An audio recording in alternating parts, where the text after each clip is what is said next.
ഇവിടെ ഗൾഫിലോട്ട് വരുന്ന സമയത്ത് എയർപോർട്ടിൽ നിൽക്കുമ്പോ ഒരു പ്രായമായിട്ടുള്ള ഒരേട്ടൻ എന്റെ അടുത്ത് വന്നിട്ട് അയാളുടെ മകന് അപസ്മാരകത്തിനുള്ള ഗുളികളാണ്, ഒന്ന് കൊണ്ടുപോകാൻ പറ്റുമോ, ഒന്ന് കൊടുക്കാൻ പറ്റുമോ ചോദിച്ചു. ആള് വളരെ പാവമായിട്ട് ദയനീയമായിട്ട് പറഞ്ഞപ്പോ എനിക്ക് നിഷേധിക്കാൻ പറ്റിയില്ല. ഞാൻ ആ പൊതി വാങ്ങി ബാഗിൽ വെച്ചു. എയർപോർട്ടിൽ വന്നിറങ്ങിയപ്പോ അപ്പൊ തന്നെ എന്നെ പോലീസ് പൊക്കി.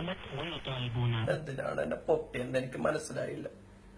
പിന്നീട് കാര്യങ്ങൾ അനുസരിച്ച് മനസ്സിലാക്കി വന്നപ്പോ അയാൾ ആ ബാഗില് ബ്രൗൺ ഷുഗറാണ് വെച്ചിരുന്നത്.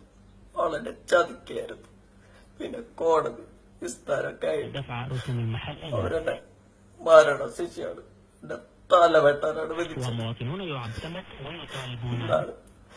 എന്നാണ് എന്നെ കൊല്ലാൻ കൊണ്ടുപോണ ദിവസം, എന്റെ തല വെട്ടാൻ കൊണ്ടുപോണ ദിവസം അവസാനായിട്ട് എല്ലാ ആഗ്രഹം ഉണ്ടോന്ന് ചോദിച്ചിട്ട് ഇപ്പൊ ഇവര് വന്ന് നിൽക്കും. എനിക്ക് ഒരുപാട് ആഗ്രഹങ്ങളുണ്ട്.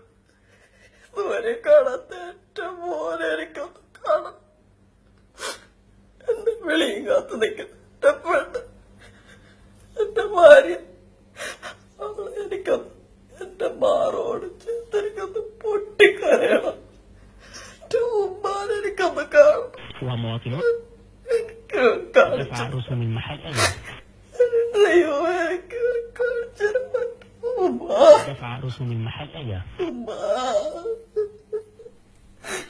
ഉമ്മ